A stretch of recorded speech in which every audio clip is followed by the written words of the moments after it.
স্বাগতম প্রবাস টাইম। জয়যাত্রা টেলিভিশনের প্রবাস টাইমের সাথে আছে আমি হেলেনা জাহাঙ্গীর। প্রতিদিনের মতো আজকেও আমাদের আমন্ত্রিত অতিথি আছেন, আমরা পরিচয় হব অতিথির সাথে। তার আগে একটু কথা বলে নিই।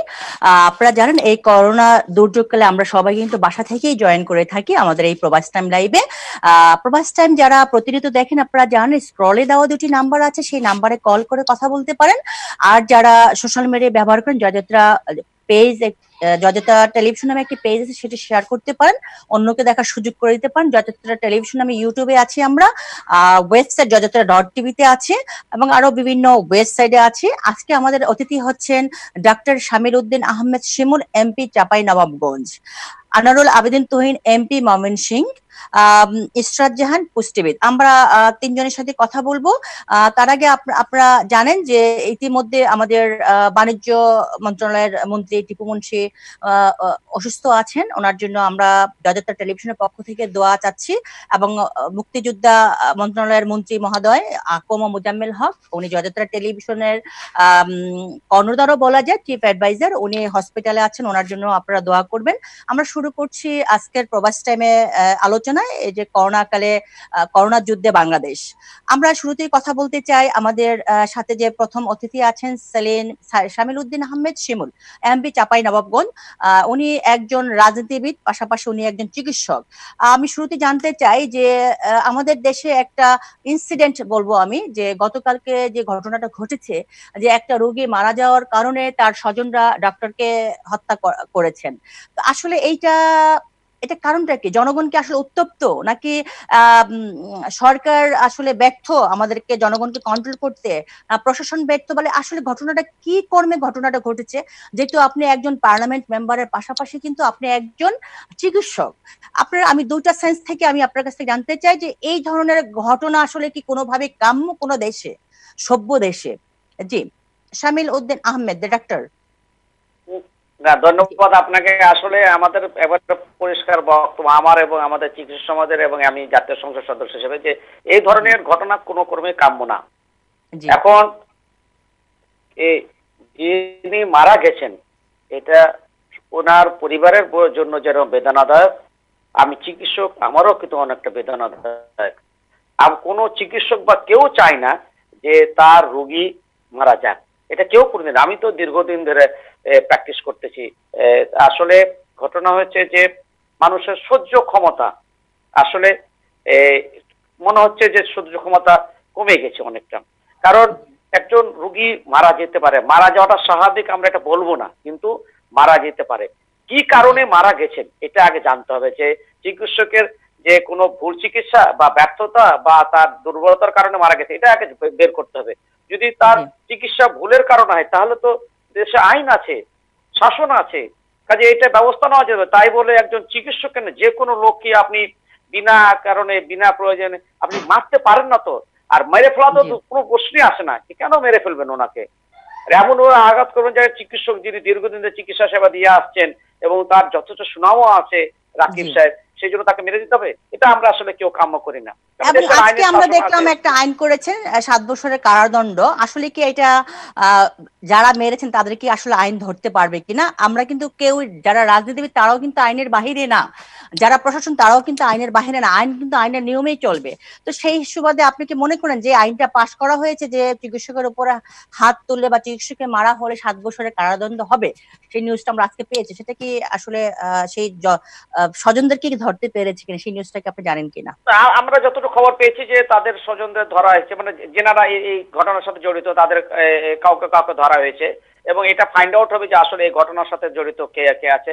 এবং আমরা ইতিমধ্যে খবর পেয়েছি যে সিসিটিভির মাধ্যমে দেখা গেছে কারা তাকে আঘাত করেছেন। কাজে আর আইন হচ্ছে সবারই জন্য সমান, সেটা হলো সরকারি কর্মকর্তা বা বেসরকারি কর্মকর্তা বা চিকিৎসক এবং এমনকি সংসদ যে হোক না কেন, আইন সকলের জন্য সমান। এবং মাননীয় প্রধানমন্ত্রী শেখ হাসিনা উনি বলেই দিয়েছেন যে অন্যায় করলে সে যে দলের হোক, আমার দলের বা যে দলের হোক, সে কোনো কর্মকর্তা বা রাজনীতিবিদ কেউ মাফ পাবে না। ইতিমধ্যে উনি অনেক প্রমাণ রেখেছেন যে কিন্তু শিমুল, আপনি একজন পার্লামেন্ট মেম্বার, মানে আসলে এটা যেহেতু আমরা মিডিয়াতে কাজ করে আমাদের প্রশ্ন রাখতেই হয়। মাননীয় প্রধানমন্ত্রীর কথা যেহেতু বলেন, মাননীয় প্রধানমন্ত্রী কিন্তু প্রতিটা ভিডিও কনফারেন্সে এবং সবকটা মিটিং কিন্তু বলছেন যে এই দুঃসময়ে দুর্নীতিকারীকে কখনই উনি ক্ষমা করবেন না, প্রশ্রয় দিবেন কিন্তু না। প্রশ্রয় দিবেন না বা ক্ষমা করবেন না, কিন্তু এই দুঃসময় কিন্তু সবচেয়ে বেশি দুর্নীতি হচ্ছে। যদি আমরা কিছু কল্পনা করতে যাই, চিন্তা করতে যাই, বা আমরা যদি মিডিয়াতে লক্ষ্য করতে যাই যে আপনি দেখেন রেমডেসিভির নামে যে ওষুধটা উৎপাদন করা হলো কিছুদিন আগে, কিন্তু এটা মিডিয়াতে ডিক্লেয়ার করেছে যে 7,000 টাকা দাম, শুরুতে বলেছিল 5,000 টাকা দাম। তো ওইটা 5টা ডোজ লাগতে পারে, সেখানে সেটার দাম আমরা আজকে অ্যানালাইসিস করে দেখলাম যে বিভিন্ন হসপিটালে বিভিন্ন রকম প্রাইস ধরা হয়েছে। সেখানে কোনো হসপিটালে 21,000 টাকা, কোনো হসপিটালে 15,000 টাকা, যেখানে দেওয়ার কথা 7টা সেখানে 10টা চাচ্ছেন রোগীর আত্মীয় স্বজনের কাছ থেকে, রোগীর পরিবারের কাছ থেকে। এই অসহায় অবস্থায় রোগীর আসলে কোথায় যাবে? আরেকটা জিনিস, শুরু থেকে চিকিৎসকরা তাদের নিরাপত্তার জন্য পর্যাপ্ত উপাদান চাচ্ছেন, কিন্তু তারা পাচ্ছেন না। এটার জন্য আসলে কারা দায়ী? না, প্রথমে কথা হলো যে আমরা বারবার একটা কথা বলছি যে আইনের ঊর্ধ্বে কেউ না। আপনারা জানেন যে এই করোনা জি প্রাদুর্ভাব শুরু হওয়ার পরে যে স্থানীয় জনপ্রতিনিধি যেনারা আছেন, তেনারা যারা যারা বেশ কয়েকজন কিন্তু আপনার জনপ্রতিনিধি কিন্তু বরখাস্ত হয়েছেন এবং জি এই দুর্নীতি করার জন্য, কিন্তু ওনারা কিন্তু মাপ পান নাই। এটা এবং দেখা যায় যে তারা যে দলেরই হোক না কেন, নির্বাচিত প্রতিনিধি ওনারা সামনে তো মাপ পান নাই কিন্তু।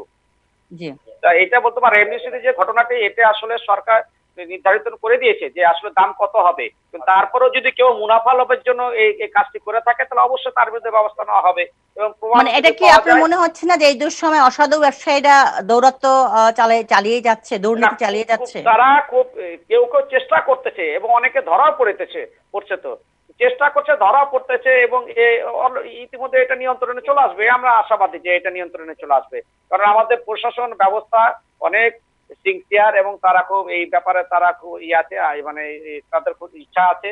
যার ফলে আমার মনে হয় না যে এই ধরনের দুর্নীতি করে কেউ পার পাবে। আমার দৃঢ় বিশ্বাস যে এই ধরনের দুর্নীতি করে কেউ পার পাবে না। কিছুক্ষণ আগে বলা হয়েছিল যে চিকিৎসকদের মানে হাত তোলা হলে, মারা হলে তাদের জন্য একটা আইন পাশ করা হয়েছে। তো সেই ক্ষেত্রে চিকিৎসকদের নিরাপত্তার জন্য যে আইন করা হলো, তো রোগীদের সেবার জন্য আসলে কি ব্যবস্থা করা হচ্ছে বলে আপনি মনে করেন, না, বা আপনি আমরা কতটুকু কিন্তু জানেন? বাংলাদেশ মেডিকেল অ্যাসোসিয়েশনে যে আছে, আমি তো একজন চিকিৎসক এবং বাংলাদেশ মেডিকেল অ্যাসোসিয়েশনের একজন আজীবন সদস্য জি এবং রাজশাহী বিএম এর একজন হচ্ছে আমি কার্যকরী পরিষদের সদস্য, তারপরে একজন জাতীয় সংসদ সদস্য। আমরা কিন্তু ইতিমধ্যে সরকারের সঙ্গে আলাপ আলোচনা করেছিলাম বিএম এর সদস্য হিসেবে। এখানে কিন্তু চিকিৎসা সুরক্ষা যে আইন, একই সঙ্গে কিন্তু রোগী সুরক্ষা আইনও কিন্তু একসঙ্গে আমরা পাশ করার চিন্তা ভাবনা করেছি এবং এটার আপনার কাজ চলতেছে এবং অনেক দূর এগিয়ে গেছে। অচিরে চিকিৎসকদের যেমন সুরক্ষা করা দরকার, রোগীদেরও সুরক্ষা করা দরকার আছে আমাদের, এবং উভয় পক্ষে কিন্তু এই আইন সুরক্ষার জন্য আইনগুলো করা হচ্ছে। ডাক্তার শামিল উদ্দিন আহমেদ শিমুল, আপনি একজন পার্লামেন্ট মেম্বার, সাথে কিন্তু আপনি একজন ডাক্তার, এই জন্য কিন্তু আমাদের প্রশ্নগুলো একটু অন্যরকমই হচ্ছে। সেই ক্ষেত্রে এই যে আমরা দেখতে পাচ্ছি যে মানুষ স্বাস্থ্য সেবার জন্য কিন্তু সরকারি হসপিটালে একদমই যাচ্ছেন না, বেশিরভাগই বর্জন করছেন। এবং বেসরকারি হসপিটালগুলিতে দামের দৌরাত্ম্য থাকলেও, অসাধু থাকলেও কিন্তু বেসরকারি হসপিটালে তারা যাচ্ছেন, এবং তারা না যেয়ে কিন্তু অনেকে ঘরেই মৃত্যুবরণ করছেন, যেটা আমরা স্বাস্থ্য অধিদপ্তরের রেকর্ডে কিন্তু আসছে না। তো আমি সেই ব্যাপারে যাচ্ছি না, আমি যাচ্ছি যে আপনার এই যে মানুষগুলি আসলে সরকারি হসপিটালে না যাওয়ার কারণটা কি? তারা কেন প্রাইভেট হসপিটালগুলি বেছে নিচ্ছেন, অথবা তারা পরিবারের মধ্যে চিকিৎসা নিয়ে বা মৃত্যুবরণ করার কারণটা কি? না, এখন আসলে আমরা যেটা জানিয়েছি যে করোনার যে প্রাদুর্ভাব বা করোনা আক্রান্ত কোনো রোগী যে হাসপাতালে যেতে হবে তা না, কারণ করোনা আক্রান্ত হলে যে করোনা মানে কোভিড-19 পজিটিভ হলে তাকে প্রাথমিকভাবে বাসায় চিকিৎসা নিতে হবে। যদি কোনো সিমটম অ্যারাইজ না করে, লক্ষণ কোনো অ্যারাইজ না করে, যদি আর কোনো সমস্যাগুলো না, যেমন শ্বাসকষ্ট থেকে আরো জ্বর, অতিরিক্ত নিয়ন্ত্রণের বাইরে, এসবগুলো না হলে কিন্তু তাকে হাসপাতালে যাওয়ার প্রয়োজন নাই। তবে আমি এটা বিশ্বাস করি না, কারণ আমি এখন শিবগঞ্জে আছি, এখানে যে পরিমাণ রোগী এখনো হাসপাতালে ভর্তি আছে, বাইরের আমার মনে সবগুলো হাসপাতালকে একসঙ্গে যোগ দিলে এত রোগী পাওয়া যাবে না। রাজশাহী মেডিকেল কলেজে যে পরিমাণ আপনার করোনা রোগী এবং বিনা প্লাস নন কোভিড পেশেন্টে যে ভর্তি আছে, এটা আসলে কোনো কোনো জায়গায় হয়তো বা তারা হয়তো বেসরকারি হাসপাতালের দিকে যেতে পারে। রাজশাহী মেডিকেল কলেজ বা ঢাকা মেডিকেল কলেজ সহ ঢাকার যতগুলো সরকারি হাসপাতালে যতগুলো রোগী আছে, আপনি হয়তো একদিন গেলে দেখতে পারবেন যে কুর্মিটোলা জেনারেল হাসপাতালে কি পরিমাণ যে আপনার করোনা রোগী ভর্তি আছে, সবগুলো মেডিকেল কলেজই আছে। আসলে আমাদের 17 কোটি 18 কোটি দেশের লোক, আপনার এখানে অনেক রোগী আছে, অনেক সব ধরনের পেশেন্ট আছে, কোভিড নন কোভিড। কাজে আপনার সরকারি হাসপাতালের পাশাপাশি বেসরকারি হাসপাতালও সেবা দিয়ে যাচ্ছে, এটা তো অস্বীকার করার উপায় নাই। কিন্তু সরকারি হাসপাতাল বাদ দিয়ে বেসরকারি দিকে দৌড়াচ্ছে, এটা আসলে ঠিক না। এমপি সাহেব, আমি এজ এ পার্লামেন্ট হিসাবে আরেকটা প্রশ্ন রাখতে চাই, এরপরে আবার আপনি ডাক্তার। সেটা হচ্ছে যে এই যে এখন যে ক্রুশিয়াল মোমেন্ট, এই যে মহামারীর সময় কিন্তু সম্পূর্ণ দায়ভার হচ্ছে সরকারের, আমার কথা না, এটা জনগণের কথা। সেই দায়ভারের ক্ষেত্রটা যদি ধরা হয়, কিট পরীক্ষা করার জন্য সরকারি ভাবে কেন টাকা না হচ্ছে, এটা জনগণ কিন্তু লেখালেখি করছে অনেক, যে যেখানে একটা কিটের দাম হচ্ছে $1.05, মানে আমরা ধরে নিতে পারি 100 টাকা বাংলাদেশি টাকা, অথবা 120 টাকা হতে পারে। সেইখানে একটা কিটের দাম কেন 5,500 টাকা নেওয়া হচ্ছে? না, এটা সরকারি ভাবে না হতে পারে, বেসরকারি হাসপাতালগুলোতে নিতে পারে। সরকারি হাসপাতাল আমাদের তো এখানে যে সবগুলো কোভিডের যে টেস্ট হয়, সব তো বিনা পয়সা চিকিৎসা হচ্ছে সরকারি হাসপাতালে, সম্পূর্ণ বিনা পয়সা চিকিৎসা দেওয়া হচ্ছে, মানে এই টেস্ট গুলো তো করা হচ্ছে। বেসরকারি হাসপাতালে তারা টাকা নিচ্ছে। কিন্তু সরকারি এই কিটগুলো তো সরকারের কাছ থেকে নেওয়া হচ্ছে। না না, এটা ওরা যেভাবে কিট ম্যানেজ করতেছে, কিন্তু সরকারি হাসপাতালে কিন্তু সম্পূর্ণ বিনা পয়সায় কোভিড এর এই যে আপনার করোনা ভাইরাসের যে টেস্ট গুলো করা হচ্ছে কিন্তু সম্পূর্ণ বিনা পয়সায়। যে আমি যাব আমাদের পরবর্তী অতিথির কাছে, তার আগে আমি আপনার কাছে আরেকটা প্রশ্ন করতে চাই, যে আপনি একজন ডাক্তার এবং একজন জনপ্রতিনিধি, এজন্য আপনার কাছে জানতে চাই সরকারের স্বাস্থ্য খাতে আগামী পরিকল্পনাটা কি? না, এখন সরকারের প্রথম আমাদের যে বর্তমান আওয়ামী লীগ সরকার 2009 সালে এই তারপর একটানা ক্ষমতা সেবার প্রধান কাজ যেটি হচ্ছে যে স্বাস্থ্য সেবা জনগণের দোরগোড়ায় পৌঁছে দেওয়া, এই তো তার প্রধান মাননীয় প্রধানমন্ত্রী জননেত্রী শেখ হাসিনার একটি লক্ষ্য। এই কারণে 2009 সালে ক্ষমতায় আসার পরে কমিউনিটি হাসপাতালগুলোকে উনি কিন্তু চালু করেছেন, যেটি দীর্ঘদিন বন্ধ ছিল, এবং উপজেলা স্বাস্থ্য কমপ্লেক্সে কিন্তু পর্যাপ্ত পরিমাণ চিকিৎসক নিয়োগ দিয়েছে। আপনারা জানেন যে বিশেষ বিসিএস এর মাধ্যমে কিন্তু চিকিৎসক নিয়ে দিয়েছে, এবং এখন উপজেলা পর্যায়ে কিন্তু আপনি যেটি কোনোদিন কল্পনা করা হয়নি, উপজেলা পর্যায়ে কিন্তু অনেক অনেক অপারেশন কিন্তু উপজেলা স্বাস্থ্য কমপ্লেক্সে হচ্ছে কাজে। এবং তারপরে চিন্তা করেন আপনি, যখন আমরা করোনা ভাইরাসের প্রাদুর্ভাব বাংলাদেশে এলো, আমরা কিন্তু প্রথমে কিন্তু সবাই একটু হচকচে গেছিলাম, চমকে গেছিলাম, এবং মনে করছেন যে আমরা কি করব। একমাত্র মাননীয় প্রধানমন্ত্রীর ভিডিও কনফারেন্সের মাধ্যমে সারা দেশের মানুষকে তিনি জাগিয়ে তুলেছেন। আমরা কিন্তু সারা দেশের মানুষ কিন্তু যারা দেখেন, অনেক চিকিৎসক কিন্তু হাসপাতালে আসতে ভয় পেত, আমরা যারা জনপ্রতিনিধি ছিলাম তারাও কিন্তু সিদ্ধান্ত নিতে ভুগছিলাম। মাননীয় প্রধানমন্ত্রীর একটি ভাষণ, একটি বক্তব্য, একটি ভিডিও কনফারেন্সে কিন্তু আমরা সবাইকে। ধন্যবাদ, আমি আপনার কাছে আবার আসবো। জি, আপনি যে কথাটা বলছেন, আমি সেই কথাটার সূত্র ধরে আমি যেতে চাই। আমাদের আনোয়ারুল আবেদিন তুহিন এমপি আছেন আমাদের সাথে, ময়মনসিংহ। আনোয়ারুল আবেদিন তুহিন, আপনি শুনছেন নিশ্চয়ই আমাকে? আনোয়ারুল আবেদিন তুহিন,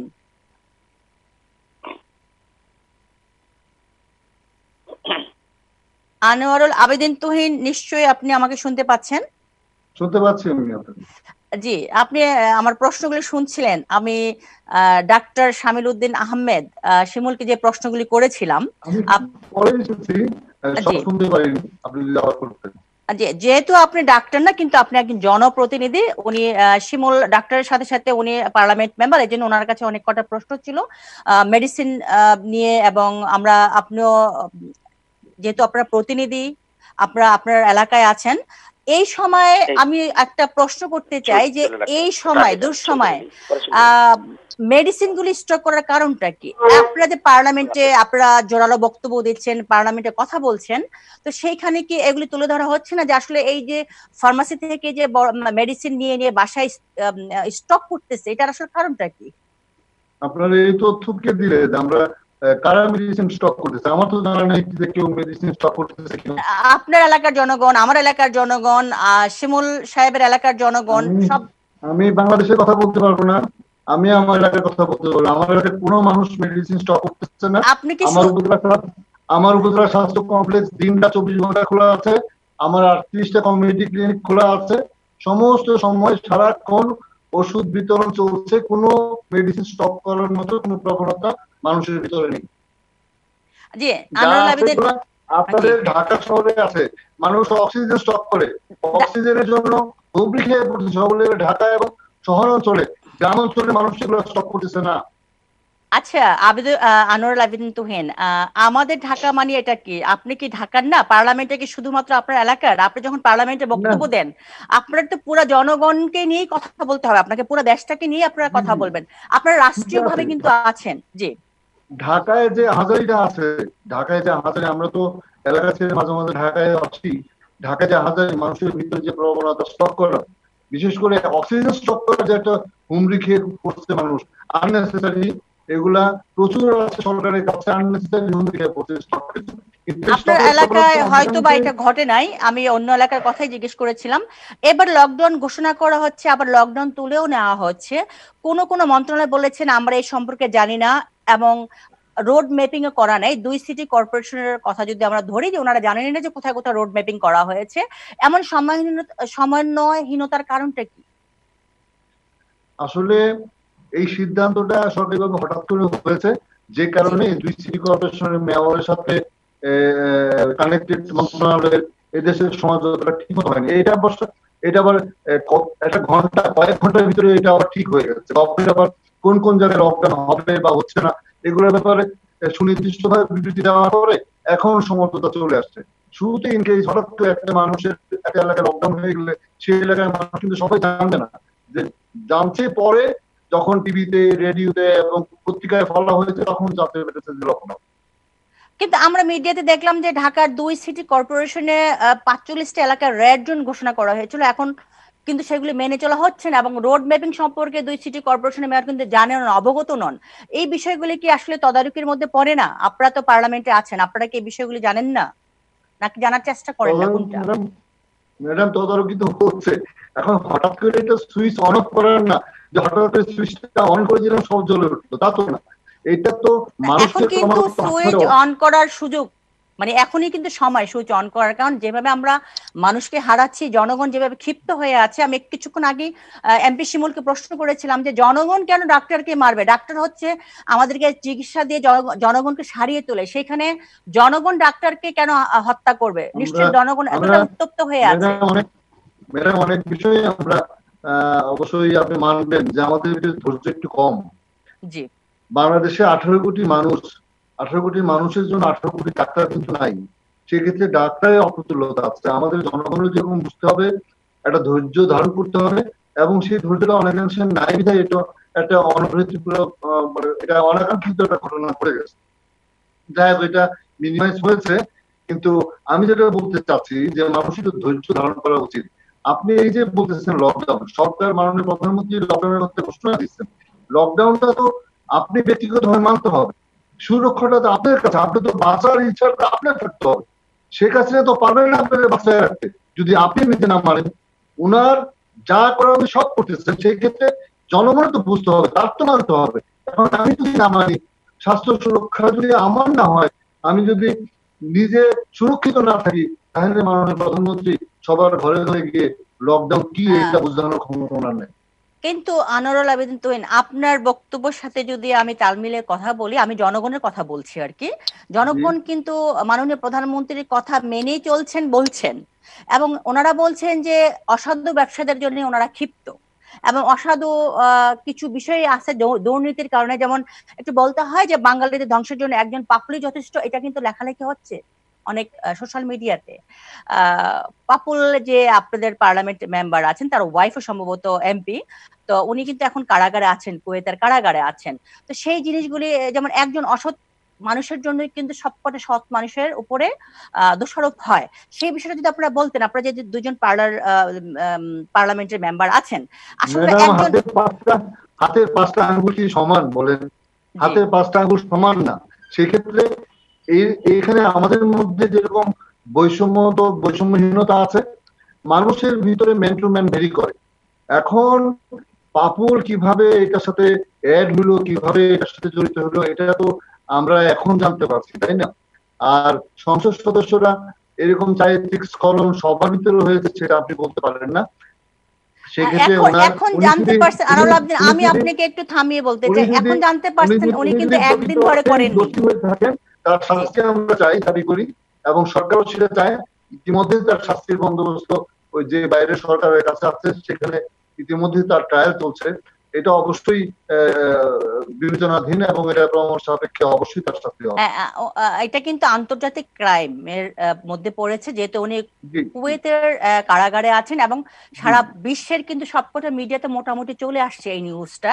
সো এটা আমরা যদি এটা প্রতিবাদ করতে যাই যে না উনি আসলে কোনো উনি দোষ নাই ওনার, উনি নিষ্কলঙ্ক বা উনি দোষারোপ না, এটা আমরা বলতে চাচ্ছি না তার দোষ নাই, এটা আমি বলবো না। সেক্ষেত্রে দোষটা এখনো বিবেচনাধীন। এগুলো তাকে জেরা করা হচ্ছে, তার সাক্ষী নেওয়া হচ্ছে, যারা ক্ষতিগ্রস্ত হয়েছে তাদের কথা শোনা হচ্ছে। নিশ্চয়ই বিচারের পরে আমরা বলতে পারবো। আপনাকে কি আমি একটা প্রশ্ন রাখতে পারি, সে যে উনি দোষী সাব্যস্ত হলে কি শাস্তি হবে বাংলাদেশের আইনে? কি শাস্তি হতে পারে বাংলাদেশের আইনে? কি শাস্তি হবে সেটা জানে, কিন্তু তার যে অন্যায় অপরাধ যদি প্রমাণিত হয় অবশ্যই বাংলাদেশের প্রচলিত আইন। মানে আপনার কাছে কি মনে হয় বা আপনাদের কাছে কি মনে হয় যারা রাষ্ট্রীয়ভাবে সংযুক্ত আছেন, আপনারা সংশ্লিষ্ট কর্ম যারা আছেন আর কি, যে উনি কি দোষ ছাড়াই কি কুয়েতের কারাগারে বন্দী আছেন? এটা কি কোনো শত্রুতার জার হিসাবে কাজ করছে? তাহলে দোষী সাব্যস্ত তো হয়েই আছেন, তাই না? এটা তো ফাইনালাইজ, মানে সে দোষী, এটা তো ট্রায়াল চলছে তার। এখন বিচার কার্য শুরু হলে তার তো নিশ্চয়ই আত্মপক্ষ সমর্থন একটা সুযোগ থাকবে। সেও তো নিজস্ব উকিল দাঁড়া করাবে, তার পক্ষে যারা হবে সে আসলে এটা সে জড়িত কিনা না ষড়যন্ত্র শিকার, সেটা তো অবশ্যই আপনার সময় সাপেক্ষ বিষয়। এটা অবশ্যই কিছুক্ষণ আগে বলছিলেন যে মাননীয় প্রধানমন্ত্রীর নিয়ম কানুন নির্দেশনা জনগণ মানছে না, কিন্তু এই মুহূর্তে যদি আমরা একটা প্রশ্ন করি যে জীবন আগে না জীবিকা আগে, অবশ্যই জীবন আগে, সেই জন্য আমাদের মাননীয় প্রধানমন্ত্রীর নির্দেশনা মানতে হবে। কিন্তু সাধারণ মানুষের কথা কিন্তু অন্য, যে তারা জীবিকার প্রয়োজনে রাস্তায় নামছে, তারা যেই টাকা বা যে অনুদান বরাদ্দ করা হয়েছে সেটা তারা নিয়ম মতো পাচ্ছে না। আমরা যদি বহির্বিশ্বের কিছু দেশ দেখতে যাই, যেমন আপনার বিভিন্ন দেশে লন্ডন, আমেরিকা, কানাডায় বিভিন্ন দেশে কিন্তু তার টাকা অটোমেটিকলি ব্যাংকে চলে যাচ্ছে এবং কেউ কিন্তু ঘর থেকে বের হচ্ছে না। আমরা কিন্তু আমাদের ঘরের কাউকে ঘরে রাখতে পারছি না, যে ঘর থেকে বাইরে না হলে, অফিস না করলে টাকা আসবে কোত্থেকে, খাবা কি? প্রত্যেকটা ঘরের কর্মকর্তা যিনি আছেন তার কিন্তু একটাই বক্তব্য যে আমরা ঘরে থাকলে খাবার আসবে কোত্থেকে। কিন্তু দেশের বাইরে কিন্তু জনগণ যেটা বলছে, এটা আমার কথা না, আমি জনগণের কথাগুলি আপনাদের কাছে পৌঁছানোর চেষ্টা করছি আমার মিডিয়ার মাধ্যমে। সেটা হচ্ছে জনগণ বলছে যে আমাদের তো বাঁচতে হবে, আমরা তো করোনায় মরতে চাই না, আমরা না খেয়ে মরে যাচ্ছি, আমাদের আগে আমরা খাবো তারপর আমরা করোনায় মরবো। আমরা তো আগে খাবো। আমাদের ইমিউনিটির কথা বলছে সরকার বারবার যে ভিটামিন সি খান, ইমিউনিটি বাড়ান। আমরা ইমিউনিটি বাড়াবো কি দিয়ে? আমাদের যদি টাকাই না থাকে, আমরা যদি খাবারই না পাই, আমরা তো না খেয়ে মরে যাচ্ছি। সেই বিষয়ে আপনারা কি বলবেন, আপনারা যারা পার্লামেন্ট মেম্বার আছেন? অনেক লম্বা কোশ্চেন আপনার। তারপরে বলি যে বাংলাদেশের আর্থসামাজিক অবস্থা অবশ্যই আপনার বিবেচনা জানেন। এখন মাননীয় প্রধানমন্ত্রী তার একটা সুইচ টিপে বাংলাদেশের সবার ঘরে টাকা পৌঁছে দিতে পারবেন না। তারপরেও 50 লক্ষ পরিবারকে তিনি মোবাইল অ্যাপস এর মাধ্যমে সেই টাকা মানুষের কাছে পৌঁছতেছে। বিভিন্ন সরকারি অফিসে শিফটিং জব চলছে, ব্যাংকগুলোতে শিফটিং জব চলছে। এরা শিডিউল করে করে 14 দিন ব্যাংক করতেছে। এখন বাংলাদেশের বর্তমান যে অবস্থা, সেই অবস্থার প্রেক্ষিতে এবং জীবন জীবিকা জোরে চালাতে হবে। আপনি যদি মনে করেন করোনা আগামীকালকে চলে যাবে, তাহলে কিন্তু ভুল হবে। মাননীয় প্রধানমন্ত্রী বলেছে করোনাকে সঙ্গী করে নিজের জীবন রক্ষা করে স্বাস্থ্যবিধি মেনে চলতে। করোনা খুব সহসায় আপনার জীবন থেকে যাচ্ছে না, এটা বললে ভুল হবে। করোনা খুব সহসায়, অতএব কোনো কারণেই এখন এটা বলা যাবে না যে খুব সহসায় দ্রুত করোনা চলে যাচ্ছে। সেক্ষেত্রে করোনা, আমার কথা একটাই, করোনাকে সঙ্গী করতে হবে, করোনাকে সাথে নিয়ে স্বাস্থ্যবিধি মেনে আমাদের অনেকদিন চলতে হবে, যেহেতু আমরা এখনো ভ্যাকসিনের খবর পাইনি। আমি আপনার কাছে আরেকটা প্রশ্ন করি, আমি চলে যাব, আমাদের আরেকজন গেস্ট আছেন পুষ্টিবিদ। আমাদের আসলে ইমিউনিটির প্রয়োজন এই মুহূর্তে, আমাদের শারীরিক যে ইমিউনিটি আছে সেটা নিয়ে প্রশ্ন করব। আমি আপনার কাছে আরেকটা প্রশ্ন রাখতে চাই মাননীয় সংসদ, যে বর্তমান সময়ে বাংলাদেশের কিছু ওয়েব সিরিজ নিয়ে তুলনামূলক অনেক তুমুল আলোচনা হচ্ছে। অশ্লীল এবং সিরিজগুলির বিরুদ্ধে সাইবার সিকিউরিটি আইনে শাস্তিমূলক ব্যবস্থা নেওয়া যেতে পারে কিনা? কারণ আপনারা যেহেতু সংসদে কথা বলেন। আপনার প্রশ্নটা বুঝতে পারিনি, আরো বলতে হবে। ওয়েব সিরিজ নামে তুমুল আলোচনা হচ্ছে। আমি দেখি যে আপনার ফেসবুকে কিন্তু অনেক অ্যাক্টিভ, আপনি ফেসবুকে অনেক সময় অনেক পোস্ট দিয়ে থাকেন এবং ম্যাক্সিমাম সময় ফেসবুকে থাকেন কাজের বাইরে। তো এই ওয়েব সিরিজের মধ্যে হচ্ছে নোংরা কিছু ছবি দিয়ে নোংরা জিনিসপত্র, হয়তো আমাদের বাস্তবিক দিকটাই, একটা ছোট বাচ্চা কিভাবে র্যাপড হয়েছে, একটা ছোট বাচ্চাকে কিভাবে মেরে ফেলা হয়েছে, ওয়াইফ হাজবেন্ডকে কিভাবে মারছে, নোংরা ড্রেস পরা, নেকেড যাকে বলা হয়, সেই সব সিরিজ ওয়াইজ ওয়েব সিরিজ নামে যে তুমুল আলোচনা হচ্ছে, সেটা আসলে সাইবার ক্রাইমের আন্ডারে নিয়ে এখন এটা কিন্তু বিচার করা উচিত। কারণ শুধুমাত্র আপনি কিন্তু এই সিরিজ দেখবেন না, আমি দেখবো না, আমার ছোট বাচ্চাটাও দেখবে, 2 বছরের যার বাচ্চা আছে সেও কিন্তু দেখবে। তো এই বিষয়ে আমার মনে হয় আইনের সাইবার সিকিউরিটি আইনে এনে শাস্তি দেওয়া যেতে পারে। আপনারা 2জন পার্লামেন্ট মেম্বার আছেন, আপনাদের কাছে অনুরোধ হলো এই বিষয়টা আপনারা সংসদে তুলে ধরবেন। এটার বিষয়ে সুনির্দিষ্ট আইনই করা হয়েছে, আইসিটি মন্ত্রণালয় থেকে একটা আইনই পাশ করা হচ্ছে, যে আইনের আওতায় ইতিমধ্যে মাননীয় প্রধানমন্ত্রীকে বিদ্রুপ করে এক মহিলা মানিকগঞ্জের, সেটা ধরা পড়েছে এই আইনের আওতায় এসে। ক্রমাগতই আমার সাথে আমার বিরুদ্ধে একজন ছিল এবং তার বিরুদ্ধে মামলা হচ্ছে, সেও ধরা পড়ছে। এইরকম তো বিভিন্ন রকমের কিছু অসাধু মানুষ তো মানুষের মান সম্মান হানিকর কিছু কথাবার্তা এই যোগাযোগ মাধ্যমে ফেসবুকের মাধ্যমে তারা প্রচার করে। সেক্ষেত্রে এগুলোর জন্য না, এই বিষয়টা কিন্তু আপনার বিরুদ্ধে না, এটা হচ্ছে সোশ্যাল মিডিয়াতে না, এটা বিভিন্ন ইউটিউবের মাধ্যমে নেকেট নেকেট ছবি, ছোট ছোট ভিডিও ফুটেজ কেটে কেটে দেওয়া হচ্ছে। জি জি জি, ওই জিনিসের কথাই বলছি, আপনারা এটা তুলে ধরবেন। আমরা একটু পুষ্টিবিদ ইসরাত জাহানের কাছে যেতে চাচ্ছি। আমাদের অতিথি আরেকজন আছেন, অনেকক্ষণ যাবত অপেক্ষা করছেন, যেহেতু আপনারা একজন ডাক্তার আছেন, 2জনই পার্লামেন্ট মেম্বার, আমরা একটু পুষ্টি সম্পর্কে জানতে চাই। ইসরাত জাহান, আমাদের জন্য খুব বেশি দরকার, কি খেতে হবে আর কি খেতে হবে না জানা দরকার। আপনারা এমনি অনেক ইমিউনিটি সম্পূর্ণ, যেহেতু আপনারা এলাকায় যাচ্ছেন, কাজ করছেন, মানুষজনকে নিয়ে আছেন, ভালো আছেন, সুস্থ আছেন, দেখে বোঝা যাচ্ছে। ইসরাত জাহান, পুষ্টিবিদ ইসরাত জাহানের সাথে কথা বলতে চাচ্ছিলাম। আপনি কি আমাকে শুনতে পাচ্ছেন? হ্যাঁ, শুনতে পাচ্ছি আপু। আপনি শুনলেন আমরা 2জন পার্লামেন্ট মেম্বারের সাথে কথা বলছিলাম বিভিন্ন বিষয় নিয়ে, মেডিসিন নিয়ে, পারিপার্শ্বিক ঘটনা নিয়ে, তো দেশের ব্যাপারেও কথা শুনছিলেন। এই মুহূর্তে কিন্তু আসলে এই যে করোনা কালে কিন্তু আমাদের সবচেয়ে বেশি প্রয়োজনীয় হচ্ছে আমাদের ইমিউনিটি সিস্টেমটা বাড়ানো। তো এই ইমিউনিটি সিস্টেম বাড়ানোর জন্য কি কি পুষ্টিকর খাবার খাওয়া উচিত বলে আপনি মনে করেন? আসলে করোনা ভাইরাস যখন পৃথিবী জুড়ে আক্রান্ত হলো, প্যান্ডেমিক সিচুয়েশন তৈরি হলো, বাংলাদেশে আসার পরেও কিন্তু দেখা গেছে তখন পর্যন্ত অনেকটা সময় আমরা পেয়েছি, কিন্তু বিশ্ব স্বাস্থ্য সংস্থা থেকে শুরু করে বিভিন্ন বড় বড় দেশে কিন্তু রিসার্চ চলছে, এখন পর্যন্ত কিন্তু কোনো ভ্যাকসিনেশন আমরা পাইনি বা সেটা রিসার্চেবল অবস্থায় আছে। সো বারবার বিশ্ব স্বাস্থ্য সংস্থা এবং আমাদের যে স্বাস্থ্য মন্ত্রণালয় থেকে বলা হচ্ছে যে একমাত্র ইমিউন সিস্টেম বুস্ট আপ, মানে রোগ প্রতিরোধ ক্ষমতা বৃদ্ধির মাধ্যমেই আমরা এই যে আমাদের করোনা ভাইরাস বা কোভিড-19 এর বিরুদ্ধে নিজেকে রক্ষা করতে পারি। তো আমাদের লাইফস্টাইলের পাশাপাশি খাবারটা খুবই ইম্পর্টেন্ট, কারণ আমাদের সুস্থতার মেইন যে ইস্যুটা সেটা কিন্তু সঠিক খাদ্যাভ্যাস। তো এখন যদি সঠিক খাদ্যাভ্যাস বলি, ইসরাত জাহান, আমরা এই কথায় আবার আসবো। আমরা একটা ছোট্ট কল নিয়ে নিচ্ছি, একটা দর্শক আমাদের কলে আছেন। দর্শক কে আছেন, আপনি আপনার পরিচয় দিয়ে প্রশ্ন করুন।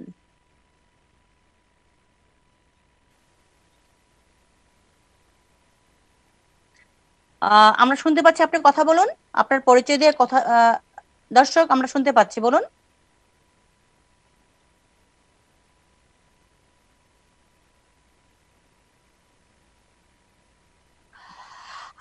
সম্ভবত আমরা লাইনটা ধরতে পারছি না। জি, আপনি বলছিলেন যেটা। আচ্ছা, সঠিক খাদ্যাভ্যাস বলতে হচ্ছে গিয়ে আমাদের যে 6টা খাদ্য উপাদান আছে, যেমন carbohydrate, protein, fat, vitamin, minerals এবং পানি, এই 6টা উপাদানই কিন্তু প্রতিদিন আমাদের খাবারে রাখতে হবে। অনেকেই জানেন এখন বিভিন্ন ধরনের ডায়েট করছেন, যেখানে হয়তো কার্বোহাইড্রেট থাকছে না বা অনেক বেশি প্রোটিন খাচ্ছেন বা ফ্যাট জাতীয় খাবার খাচ্ছেন। এখন কিন্তু আসলে জীবন বাঁচানো ফরজ, এই ধরনের ডায়েট কখনোই করা যাবে না। যেটা করতে হবে, ব্যালেন্স ফুড খেতে হবে। যদি আমি একটা প্লেটের কথা বলি, তাহলে একটা প্লেটের অর্ধেক অংশ থাকবে ভাত, বাকি অর্ধেক অংশ যেটা হচ্ছে সেখানে ভেজিটেবলস থাকবে, আর বাকি অর্ধেক অংশে হচ্ছে গিয়ে অবশ্যই মাছ, মাংস এবং ডাল জাতীয় যে খাবারটা আছে, একটু আমি সাথে একটু লেবু অ্যাড করব। তো এটা হচ্ছে গিয়ে একটা সুষম খাদ্য প্লেটের একটা বর্ণনা। এবং সারাদিনে আমি যেটা করব সেটা হচ্ছে গিয়ে কিছু খাবারের প্রতি আমাদের অবশ্যই ইমিউন সিস্টেম বুস্ট আপের জন্য প্রায়োরিটি দিতে হবে। যেমন হচ্ছে আপনি জানেন ভিটামিন সি জাতীয় খাবার খুব স্ট্রং অ্যান্টিঅক্সিডেন্ট যেটা হচ্ছে গিয়ে আমাদের টক জাতীয় যে কোনো খাবারে পাওয়া যায়। এবং পাশাপাশি হচ্ছে গিয়ে কাঁচামরিচ, ধনেপাতা, পুদিনা পাতা এগুলোর মধ্যে এবং সবুজ শাকসবজির মধ্যেও কিন্তু আমরা প্রচুর পরিমাণে ভিটামিন সি পাবো। তবে খেয়াল রাখতে হবে ভিটামিন সি কিন্তু আমাদের বডিতে স্টোর হয় না। তো প্রতিদিন খাবারের মাধ্যমে কিন্তু এটা আমাদের বডিতে দিতে হবে। আবার তাপে এবং আলোতে ভিটামিন সি নষ্ট হয়ে যায়। এর জন্য আমরা কাঁচা অবস্থায় খাওয়ার চেষ্টা করব, বিশেষ করে কাঁচামরিচ, ধনেপাতা, পুদিনা পাতা এগুলো কাঁচা খাবো, ফ্রেশ ফ্রুটসটা খাবো। রান্নার সময় যাতে রান্নার টেম্পারেচার ঠিক থাকে সেটা ঠিক করে রান্না করব, তাহলে আমাদের নিউট্রিশনটা ভালো থাকবে। সেকেন্ড অপশন হচ্ছে ভিটামিন ডি। আপনি জেনে থাকবেন যে ইটালিতে যে মানুষরা মারা গেছে তার মধ্যে 60% এর মধ্যেই কিন্তু ভিটামিন ডি ডেফিসিয়েন্সি পাওয়া গেছে। এবং বাংলাদেশেও কিন্তু প্রচুর পরিমাণে ভিটামিন ডি ডেফিসিয়েন্সি এখন দেখা যাচ্ছে, কারণ যে সময়টা আমাদের আসলে সূর্যের আলো গায়ে লেগে ভিটামিন ডি তৈরি হওয়ার কথা, আমরা সেই সময় আসলে জীবিকার জন্য আমরা হচ্ছে গিয়ে কাজের ক্ষেত্রে থাকি, তো সানলাইটে আমাদের থাকা হয় না। তো কেউ যদি সকাল 10টা থেকে দুপুর 2টা পর্যন্ত যে রোদ থাকে সেই রোদে যদি 15 থেকে 20 মিনিট দাঁড়াতে পারেন তাহলেই কিন্তু আল্লাহ প্রদত্ত ভিটামিন ডি আমাদের বডিতে তৈরি হয়ে যাবে।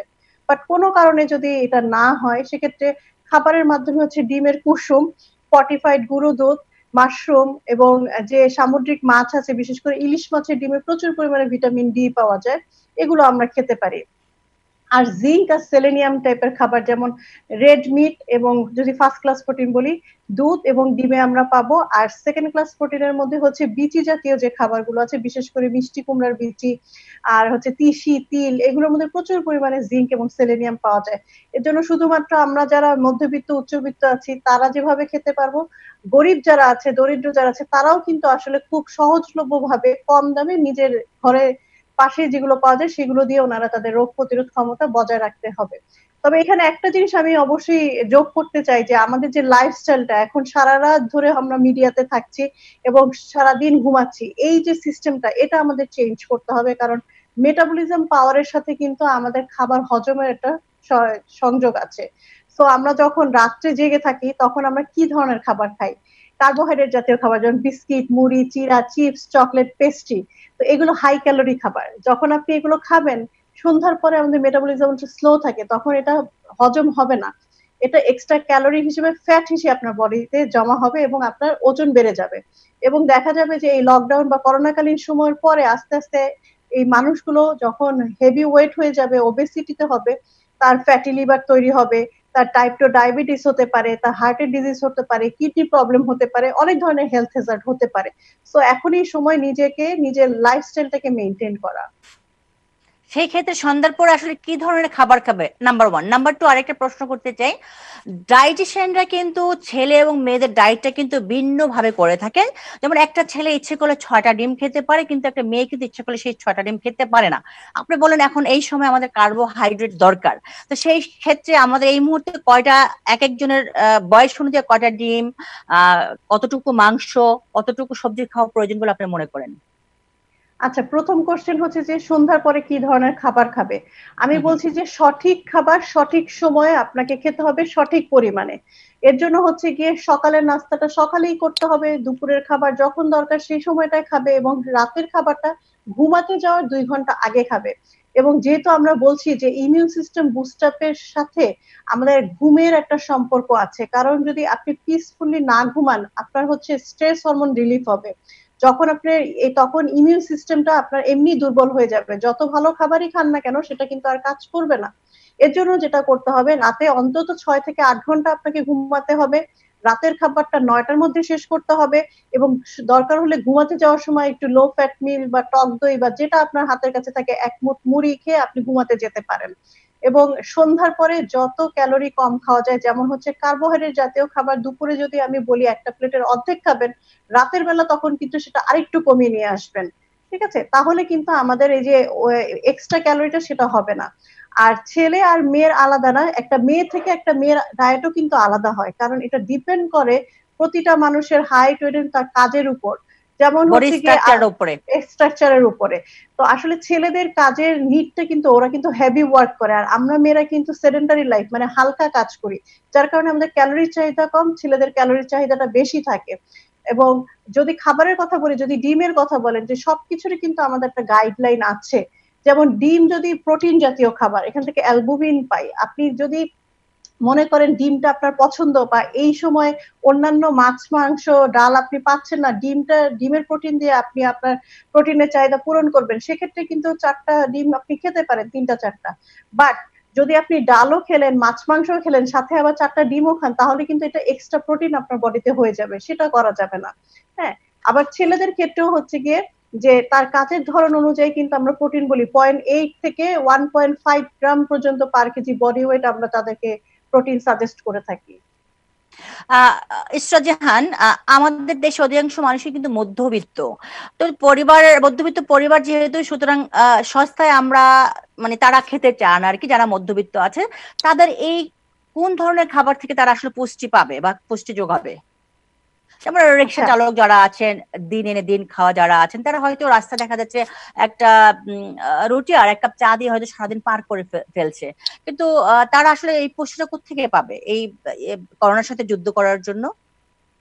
আসলে সেক্ষেত্রে কিন্তু উনি যে টাকাটা দিয়ে বান এবং চা খাচ্ছেন, সেটা হচ্ছে আমাদের সচেতনের একটু জায়গার অভাব আছে। আসলে ওনাদের তো সম্ভবও না সচেতন করা, কারণ তারা ওই জায়গাটা আমরা পৌঁছতে পারি না অত রুট লেভেলে। হ্যাঁ, এজন্য যেটা আমি বলতে পারি এটাও সম্ভব। আপনি যদি পান্তা ভাতের কথা শুনেন, পান্তা ভাত কিন্তু আমরা মনে করি যে একটা গরিবের খাবার, এটার মধ্যে কোনো পুষ্টি নাই, কিন্তু ইন্টারন্যাশনালি কিন্তু বলা হচ্ছে পান্তা ভাতে অনেক বেশি পুষ্টি। আপনার একটা ভাতের সাথে একটা ক্যালসিয়াম জাতীয় খাবার খেতে হলে আপনার দুধ খেতে হবে আমাদেরকে, এবং আয়রনের জন্য আমাদের অন্যান্য খাবার খেতে হবে। কিন্তু আপনি যখন ভাতটাকে পচাবেন, মানে পান্তা ভাত হিসেবে আপনি গাজন প্রক্রিয়া দেবেন, তখন এটার মধ্যে কিন্তু ক্যালসিয়াম এবং আয়রনটা অনেক বেশি ইনরিচ হয়ে যায়, 40% ইনরিচ হয়। হ্যাঁ, এবং এটাতে একটা প্রোবায়োটিক্স ব্যাকটেরিয়া তৈরি হয়, যেটা হচ্ছে দুধে থাকে, আমরা টক দইয়ের মধ্যে যেটা প্রোবায়োটিক্স পাই, এটা আমাদের গুড ব্যাকটেরিয়া যেটা ইন্টেস্টাইনে থাকে, এবং আমাদের যত ভালো খাবার খাই না কেন এটা শোষণ করে আমাদের কোষে পৌঁছায়। এটাই মেইন কিন্তু মেকানিজম। তো আপনি যদি পান্তা ভাত ওনারা যেটা খায় সেটা যদি খায়, আর সাথে যদি একটু কাঁচামরিচ নিয়ে নেয়, তাহলে কিন্তু ভিটামিন সি চাহিদাটা তার অনায়াসে পূরণ হলো। যে আমরা মাইক্রো মিনারেলস গুলোর কথা বলছি সেটাও কিন্তু এসে পাইলো, নিম্নবিত্তরা এখান থেকে পুষ্টিটা পেতে পারে। জি, আমি আরেকটা প্রশ্ন করে চলে যাব আমাদের যে পার্লামেন্ট 2 মেম্বার আছেন তাদের কাছে। এই সময় শিশুদের স্কুল কলেজ বন্ধ, তারা বাসায় আবদ্ধ থাকতে থাকতে কিন্তু একটু অস্বাভাবিক আচরণ করে থাকে, তো টেলিভিশন এবং ভিডিও গেম বা কম্পিউটার আসক্ত হয়ে পড়ছেন, তাদের জন্য আমরা আসলে কি করতে পারি? তারা কিন্তু খাবার দাবারও কিন্তু তাদের একটু অনীহা চলে আসছে। আসলে বাচ্চাদের ক্ষেত্রে আসলে যেটা করা হয়, তাহলে ওরা তো আসলে এক্সপ্রেস করতে পারে না। আবার আমরা বড়রা হচ্ছে বাসা থেকেই হয়তো অফিসের কাজ করছি, আমাদের ব্যস্ততা আছে, বাট ওদের কিন্তু আসলে ব্যস্ততার কোনো জায়গা নেই, কতক্ষণ আর টিভি দেখা যেতে পারে, সেটাও তো হেলথের জন্য ভালো না।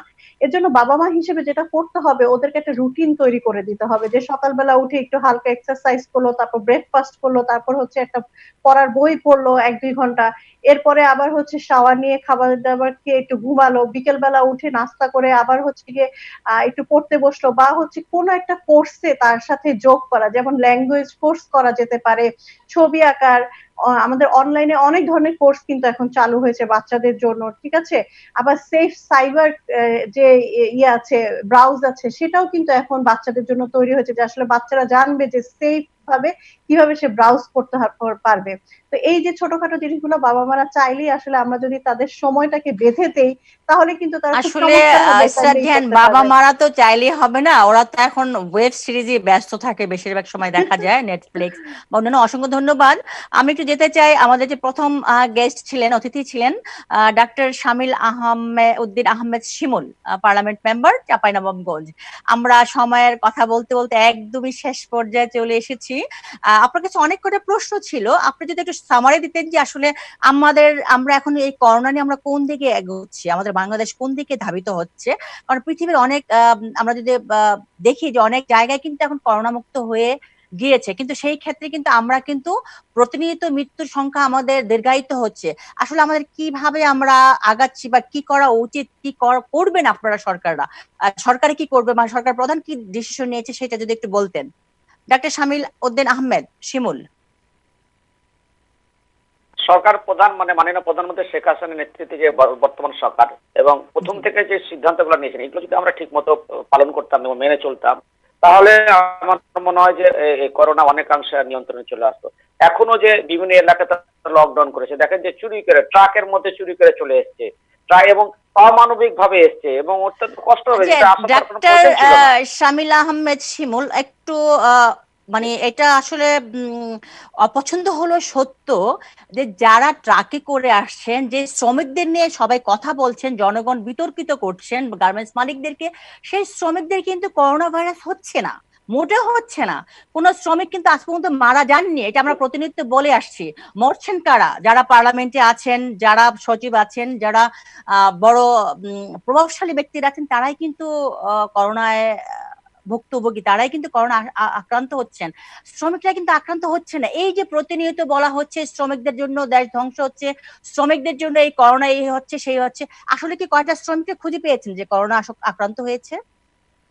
না, হ্যাঁ, আচ্ছা, আমার এলাকায়, আমার নির্বাচনী এলাকায় টিভিতে এসছে যে ইমন রিয়াজ ও তার বউ দুইজনে গার্মেন্টস শ্রমিক, তাদের করোনা আক্রান্ত হয়েছিল। আসলে শ্রমিক কারা? এবং এই সব বেশিরভাগ শ্রমিক দেখা যায় যে বয়স কম, তাদের 20, 22, 25, 26, 30 এর মধ্যে তাদের বয়স প্রায় বেশিরভাগই।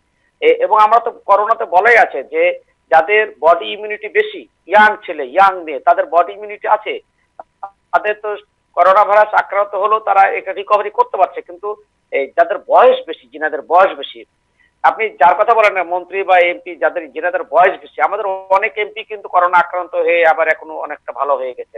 কিন্তু দেখা যায় যে কিছু কারণ আছে, যেমন যাদের ডায়াবেটিস আছে, যাদের কিডনি ডিজিজ আছে, যিনাদের হার্ট ডিজিজ আছে, যিনাদের অ্যাজমা আছে এবং বয়স্ক রোগী যদি তাদের যদি আক্রান্ত হয় তাহলে তাদের ডেথ রেটটা অনেক বেশি।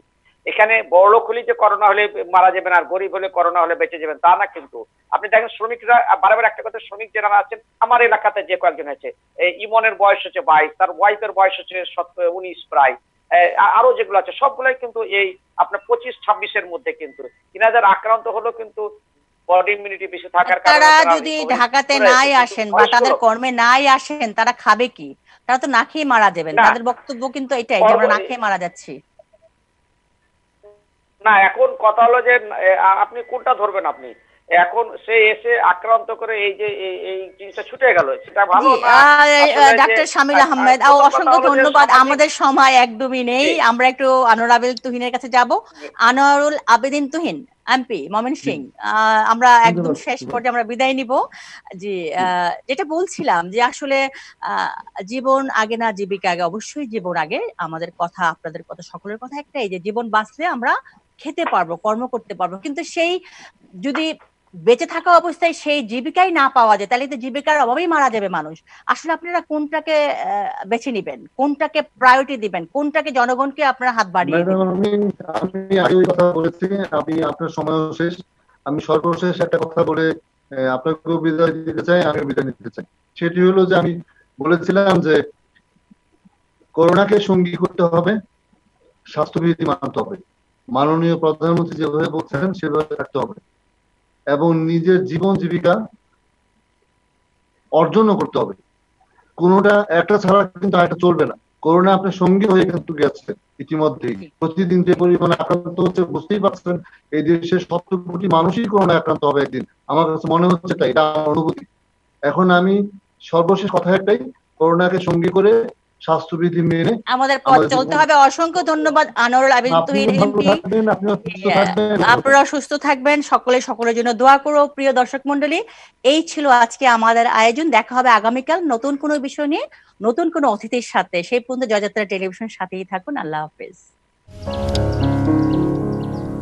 কি অবস্থা?